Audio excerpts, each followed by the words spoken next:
Assalamualaikum warahmatullahi wabarakatuh. Selamat siang teman-teman Waalaikumsalam. semua. Perkenalkan, kami dari kelompok 2, Pelatihan Dasar CPNS Angkatan 4 tahun 2025, Kementerian Pekerjaan Umum. Perkenankan kami untuk melakukan diskusi singkat terkait tantangan kebangsaan masa kini, yaitu gratifikasi dan konflik kepentingan di pekerjaan. Baik, sebelumnya perkenalkan nama saya Muhammad Rizky Ramadan dari Direktorat Kepatuhan Intern dan untuk perkenalkan juga untuk teman-teman kami dimulai dari Mbak Mega, silakan. Perkenalkan, nama saya Mega dari Direktorat Kepatuhan Intern. Perkenalkan, saya Olive dari Direktorat Bina Operasi dan Pemeliharaan. Baik, kemudian ada Mbak Jemima. Halo, perkenalkan nama aku Jamie Natasha, bisa dipanggil Jamie dari Direktorat Kepatuhan Intern. Baik, berikutnya ada Mbak Mira. Oke, perkenalkan nama aku Mira, aku dari BP2JK wilayah Sumatera Selatan. Baik, terima kasih atas untuk perkenalannya teman-teman semua. Mari kita mulai. Yang pertama nih, menurut kalian, apa sih tantangan kebangsaan terbesar yang sedang kita hadapi saat ini? Menurut aku sih, tantangan kebangsaan kita sekarang tuh banyak banget ya. Mulai dari masalah moral, kayak korupsi, gratifikasi, sampai ke hal sosial seperti kesenjangan ekonomi, toleransi, bahkan berita hoax. Kalau menurut Mbak Mega?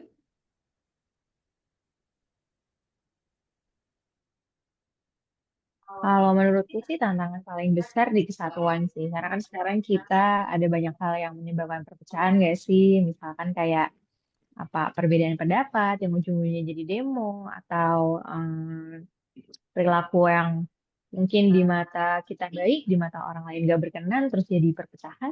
Jadi ada banyak sih yang bikin apa namanya jadi tantangan terbesar untuk Indonesia.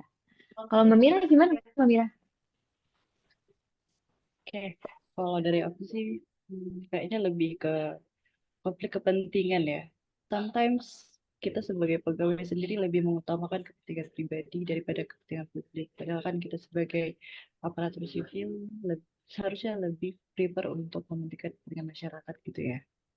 Mungkin Mbak Sista, Mbak Olive, Ya, apakah ada oke, tanggapan balik lainnya? nyambung dari Mbak Mira tadi, mungkin konflik kepentingan itu bisa eh, berbuah pada yang biasa kita jumpai lah di kalangan kita maksudnya ya naudzubillah sih. Tapi banyak aja kan yang terjadi gratifikasi, suap itu sangat rawan di lingkungan kita gitu. Betul. Berarti kita kerucutkan untuk yang paling sering di pekerjaan kita yaitu di gratifikasi dan konflik kepentingan ya. Nah, kalau kita bicara tentang gratifikasi nih, sebenarnya apa yang terlintas di benak Mbak Jamie? Kalau gratifikasi, yang langsung kebayang tuh bentuknya tuh kayak hadiah. Tapi hadiah yang dimaksud tuh kayak dia tuh nggak tulus gitu. Jadi kalau diibaratkan gratifikasi itu kayak versi halus dari suap. Orang yang ngasih sesuatu bisa uang, barang, atau fasilitas dengan harapan ada balasan di kemudian hari. Makanya bahaya karena bisa bikin keputusan jadi nggak objektif. Oh, baik. Berarti seperti pemberian barang, namun ada maksud tertentu begitu ya. Baik, kalau konflik kepentingan sendiri, contoh sederhananya bisa kita lihat di sekitar kita seperti apa? Eh, Kalau konflik kepentingan tuh biasanya terjadi pas ada benturan antara kepentingan pribadi sama kepentingan organisasi atau masyarakat. Misalnya aja kayak di PU, misal aja ya, ada saudara atau teman dekat yang ikutan tender, walaupun dia tuh kompeten, pasti ada rasa nggak enak kalau nggak dibantuin. Nah, itu aja udah termasuk konflik kepentingan menurut aku ya.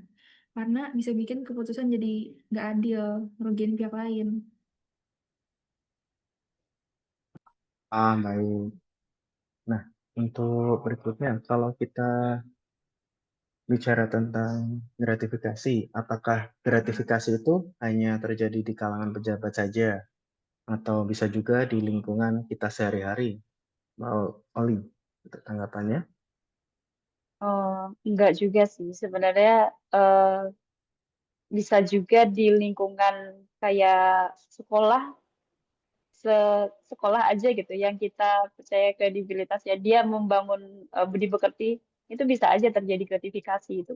Di misal wali murid memberikan hadiah ke gurunya, terus ya sering sering sering jadi kita jadi menspesialkan si anak itu atau bagaimana itu terjadi juga di lingkup sekolah gitu, bahkan di lingkup yang dia mendidik karakter kita. Wah, berarti memang kita harus mawas diri juga ya. Karena untuk dari konflik kepentingan itu juga bisa dari bawah, bukan dari atas saja ya. Baik, kemudian kalau konflik kepentingan, apakah mungkin kita sendiri pernah tanpa sadar mengalaminya, Mbak? Hmm, Mungkin aja iya. Misal kayak kita punya teman dekat yang kita tahu kredibilitas dia baik. Terus ada pemilihan suatu posisi, misal posisi PPK atau posisi apa gitu. Kita lebih condong ke teman dekat kita itu karena kita merasa dia capable. Padahal ada calon-calon lain yang juga fit secara profile kayak gitu. Jadi hmm, mungkin dia memang capable, tapi karena kita ada kedekatan itu jadi ada konflik kepentingan juga gitu muncul gitu. Oh, baik.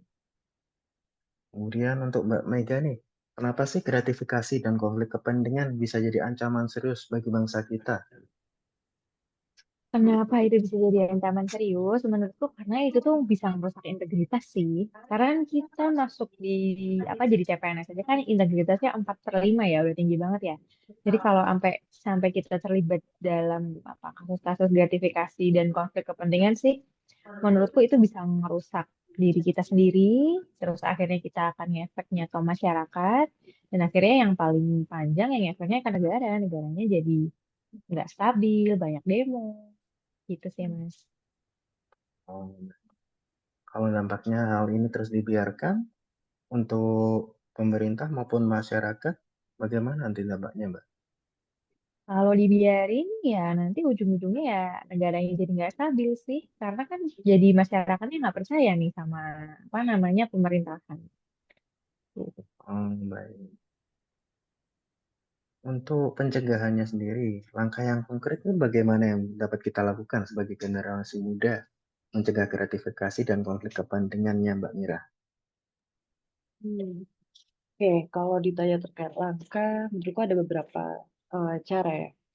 Yang pertama itu kita harus bentuk dari individunya, sedini mungkin dari dia, dari anak-anak itu masih duduk di bangku sekolah dasar.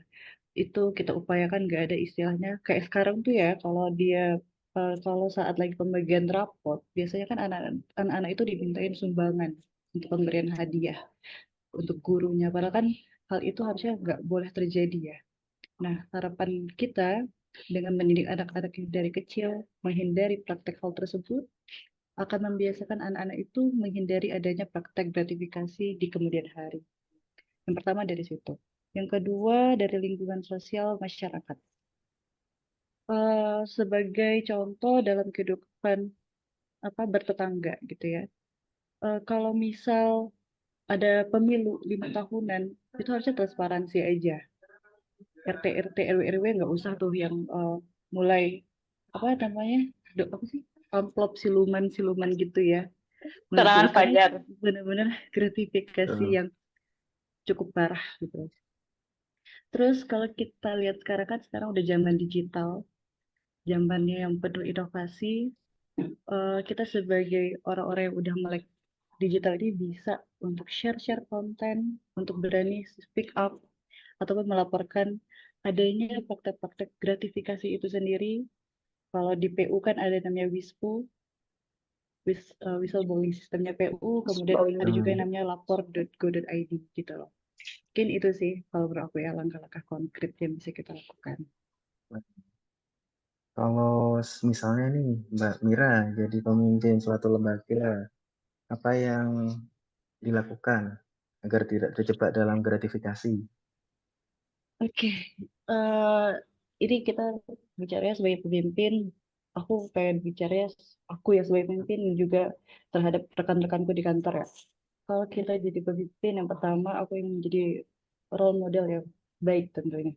Role model yang bisa dicontoh oleh rekan-rekanku di kantor. Bagaimana sih caranya kita mengutamakan integritas, menghindari gratifikasi itu sendiri, menolak segala upaya perilaku gratifikasi. Contohnya kalau di BP2JK ini kan ada tindakan namanya tender gitu ya. Ada pekerjaan tender yang berkaitan dengan penyedia jasa dan masyarakat. Nah, itu tuh harus dikuatin nih untuk menolak pemberian-pemberian itu. Dan kami di sini juga harus melakukan public campaign terkait bahwasannya BP2JK ini bebas dari gratifikasi. Kemudian kita juga ASN kan dilarang ya untuk hidup hedon, menunjukkan kehedonan itu. Nah, itu juga bisa jadi role model bagi teman-teman di kantor ini bahwasanya kita hidup sederhana saja. Yang kedua, membangun sistem ya. Kalau untuk sebagai pemimpin, aku akan mengajak rekan-rekanku di sini ataupun penyedia-penyedia jasa yang menjadi rekanan dari PU itu sendiri untuk selalu menginformasikan kepada kami apakah ada anggotaku ataukah ada penyedia jasa lain yang berniat untuk melakukan kegiatan gratifikasi itu. Dan yang pasti adalah mengedepankan transparansi. Transparan dari setiap proses tender. Kalau di sini kan sangat banyak kegiatan tender ini ya. Kayak kemarin itu ada LSM. Dia udah core terkait suatu proyek tender gitu. Dan kami harus menjelaskan bahwa tidak ada proses gratifikasi, tuduhan-tuduhan itu tidak ada. Karena kan kita sebagai ASN yang berkaitan langsung dengan masyarakat harus membangun kepercayaan yang tinggi, harus menjaga amanah itu sendiri. Itu sih saya. Jadi untuk sebagai pencegahan memang berasal dari diri kita sendiri ya, berani tegas menolak, dan kita juga harus lakukan public campaign juga untuk agar masyarakat percaya bahwa kita memang untuk sangat menolak tindakan gratifikasi dan dari konflik kepentingan sendiri gitu ya. Nah, sebagai penutup nih, satu kalimat singkat dari masing-masing kalian. Apa sih arti integritas bagi kalian itu? Mungkin bisa dimulai dari Mbak Cimima. Satu kalimat singkat. Berani jujur. Baik. Kemudian dari Mbak Oli? Selaras antara apa yang diucapkan sama tindakannya. Mantap. Jadi kalau kita janji untuk berintegritas, menolak suap, ya buktikan dengan tindakan. Betul. Baik. Kemudian Mbak Mega? Kalau menurutku satu itu tanggung jawab untuk selalu memilih yang benar walaupun itu susah. Baik. Untuk terakhir Mbak Mira, penutupnya. Ya, kalau aku jaga amanah gitu aja. Integritas terkait kejujuran jadi harus dijaga amanah. Gitu sih. Baik. Baik guys, terima kasih atas dari pandangannya dari masing-masing dari teman-teman lainnya.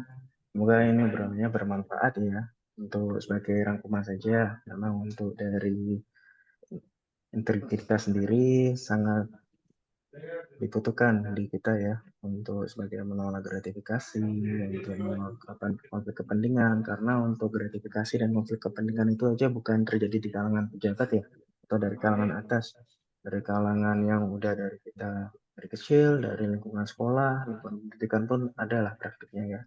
Namun itu kembali ke dari diri pribadi juga ya, dari kita juga harus berani menolak, harus tegas menolak dari tindakan apapun yang bersifat gratifikasi ataupun konflik kepentingan seperti yang telah dijelaskan oleh teman-teman tadi ya gitu.